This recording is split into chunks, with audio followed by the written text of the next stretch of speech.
Great morning everyone! Today guys, nandito tayo ngayon sa Upper Antipolo.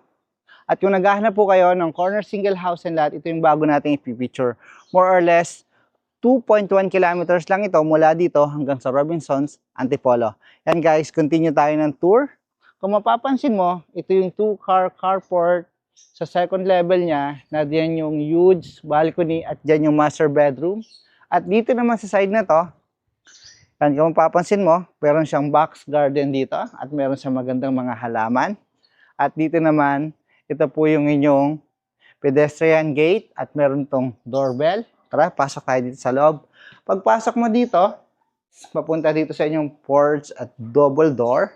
Pero bago tayo pumunta sa loob ng property, libutin po muna natin ang exterior nitong house and lot. Dito muna tayo sa side nito, sa aking kanan.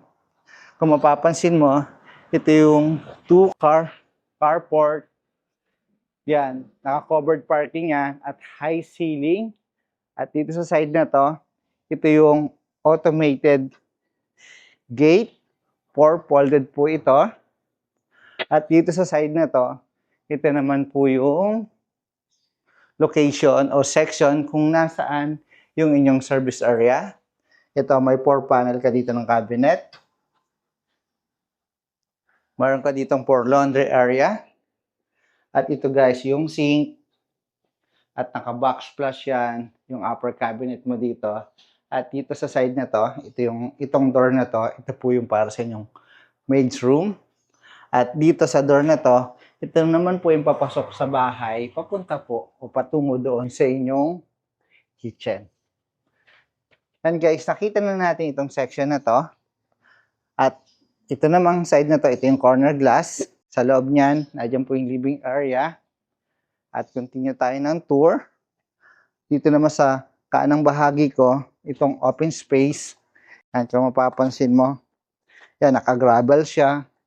At dito, sa side na to, yan, may mga magaganda siyang mga halaman dyan. At naka-white pebbles na rin siya dyan.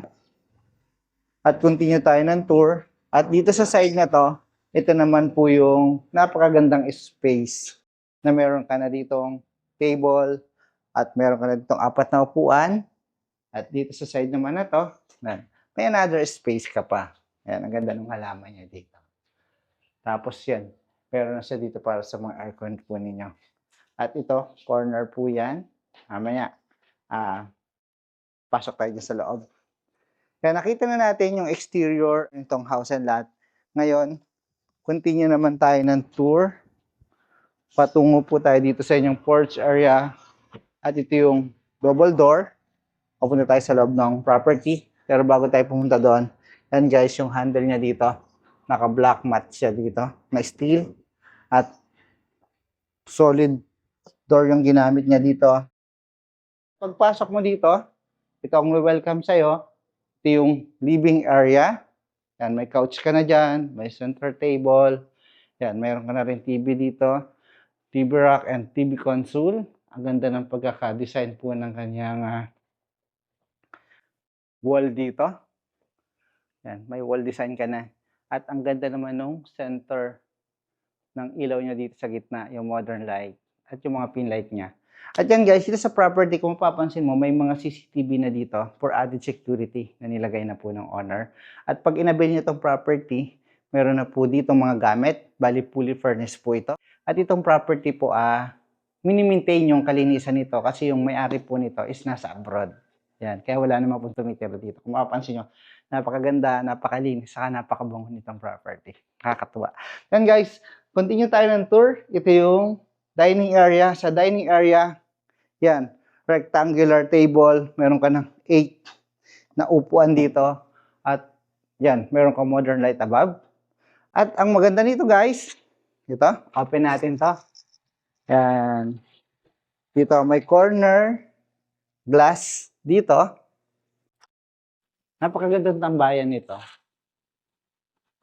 Dito sa area na to. Yan. Pag inopen mo siya, yan, makikita mo yung 4 na upuan natin dito at meron siyang table sa gitna. Yan, ang aliwalas ng hangin. Oh. Ganda ng hangin, ganda ng ventilation dito. Tapos naka-covered na rin po yung taas nito para protection nyo sa init at sa ulan. At yan, may added security tayo na CCTV sa area na yan. Pa-corner po ito. Ito, open ko lang din po ito para makita niyo yung magandang space din doon sa gilid. Yan, na mayroon din sandaan dito. Tapos pag manggagaling naman po kayo ng SM City Masinag papunta dito, more or less nasa 8 kilometers lang po itong property. Yan. Tapos yan, nakita na natin yung dining area at dito naman po tayo sa kitchen. Ang ganda ng kitchen, no? Mayroon kang 2 pendant light. Ito yung island counter. Natuwa ako, ang ganda ng pagkaka-finish niya, oh, no? Ang ganda ng pagkakagawa. Itong island countertop, pulido. Pulido siya, oh. Yan. May dalawa ka ng upuan dyan. Tapos, ang ganda dito, mayroon ka na rin itong outlet. Yung brand niya is Philip.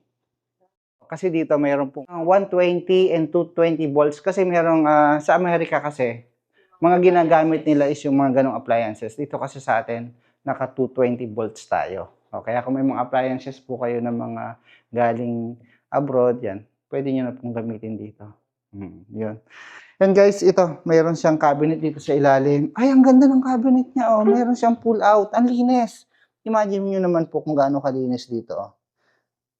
Ang linis. Ang ganda ng pull out niya. Tingnan din natin dito. Yan, oh, linis, oh. Ganda ng pagkakagawa.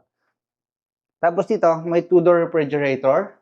At open natin to, siyempre, para makita nila yung ganda ng ventilation ng property. Yung ganyang kulay. Saka ang ganda rin ng combination ng kulay niya. Naka-white, gray, and gold. Diba? Tapos habang nagluluto ka dito, makikita mo yung ganda ng view mo dito sa side na to. Yan. And guys, continue tayo ng tour. Yan, meron ka na ditong oven. At ito yung so, lagayan mo ng mga ibang mo pang mga gamit. Yan, inopen ko na. Pantry. Yan. Ang dami kang pwede mong paglagyan ng iyong mga grocery. At ito yung cabinet. Guys, yan, oh, linis. Ganda. Mula dito, hanggang sa taas yung cabinet nyo. Tapos, naka-box flush po siya. May LED light ka na dito sa gilid. At ito, malaki yung sink. Tapos yung naka-white solid surface yung countertop nyo po dito. At ito yung, yan. Ay, ang linis naman, no? Yung mga utensil niya dito. Ilalim. Yan. Tapos dito, sa cooktop po ninyo, meron kayong 5 burner. Yan guys, nakita na natin itong kitchen. Ngayon, dito tayo sa area na to. Dito sa section na to. Dito, ito, may room ka dito sa baba. Ang ganda naman ng size ng room. No, hindi siya yung pilit na sukat ng isang bedroom. Kala ko nga kanina, master bedroom ito eh. Sabi ko, ganda naman ng size. Tapos, ang ganda ng ceiling fan niya. Yung ceiling niya, ang ganda rin. Mayroon siyang 4 na pin light dyan. At dito, meron kang study area o makeup area. Tapos, ito yung yan, cabinet mo. Dito, yan, nakalagay na yung TV. Tapos, may cabinet ka na rin dito sa baba. May carrier inverter aircon ka na dito. Carrier aircon. Tapos, pag inopen mo to, kasi maganda, may mga ano na siya. Anong tawag sa mga ganito? Korean blinds ba to? Yan. Pag inopen mo ito, makikita mo yung space mo dun sa area na to. Yan sa may utility. Yan, naka-sliding door ka dito o van door. Ganda naman ng combination ng ganda ng wood. Yung sink. Tapos yan. Multi-point water heater. No? Tapos, yung tiles niya. Maganda pala sa CR yung ganito. Tapos ito yung shower. Yan, meron ka na dito lagayin mo ng mga shampoo sa sabon. Labas na tayo dito sa inyong bedroom. Tapos ipapakita ko rin sa inyo itong powder room. Yan guys, so para sa mga bisita ninyo. Meron siyang powder room dito. White pero iba naman yung touch po nung tiles. Tapos dyan sa likod na yan, dyan sa harapan ko, na dyan po yung kaninang service area o utility area. Yung everyday kitchen. Yan guys, nakita na natin yung exterior saka yung dito sa ground floor. At dito sa staircase, meron kang storage area. Pero bago tayo umakyat sa taas, specs of this home. Ang lot area po nito is 191 square meter more or less. And yung gross total floor area po nito is more or less nasa 300 square meter po siya. Yan guys, ito yung hagdanan papunta sa second floor. Imagine nyo naman, no? Ganda ng chandelier niya doon. Tapos ang ganda rin ng accent wall. Yung steps niya dito, as solid wood, yung riser is concrete, at tapos yung handle niya dito is wood, at yung ilalim niya dito steel. Yan guys, dito po sa second level, meron tayong 3 bedrooms, at ito yung common toilet and bathroom, at ito yung master bedroom. At imagine mo, ang ganda naman ng kanilang chandelier, at yung ceiling niya, at yung accent wall niya sa both side, at yung area na yon, yung may Korean blinds, meron po dong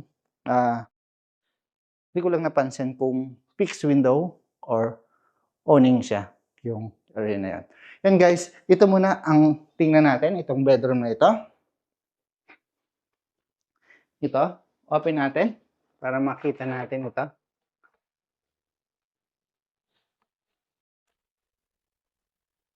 Yan, yan. Mayroon ka ditong sliding glass window at both side meron ka rin ditong window. At ito, meron ka ng bed at ang ganda ng ceiling fan. At meron ka na rin TV dito sa side na to. At ito yung cabinet. Meron kang 3 drawer. At meron kang 4 panel dito ng cabinet. At meron ka din dito sa taas. And next natin, yung pang 3 bedroom na po dito sa property ang titingnan natin. Dito sa side na to, sa baba nito, nadyan yung kitchen area. Yan, paras lang din ng ceiling. Mayroon din siyang aircon dito. Yan, ito yung pangatlong bedroom. At kung mapapansin nyo, wala siyang toilet and bathroom sa bedroom 2 and 3 dito sa house and lot. Ito po, meron siyang common. Ito yung medicine cabinet. Yung brand niya ng sink sa toilet is Posi. Meron siyang bidet. At dito yung shower niya. At nandun yung latayan ng mga shower. Next natin, siyempre, ito na yung pang last na bedroom. Pero bago tayo pumunta doon, yan, meron ka ditong cabinet. Yan, ganyan yung magandang ilagay doon sa cabinet mo doon. Yan guys, ito yung master bedroom. Dito sa side na to, meron ka ditong balcony. Pero mamaya tayo pumunta doon. Both side, meron ka dyang awning window. Yan, open natin to.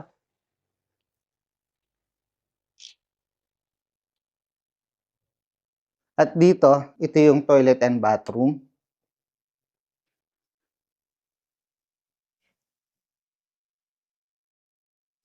Meron kang bathtub, toilet, tapos ito yung shower enclosure.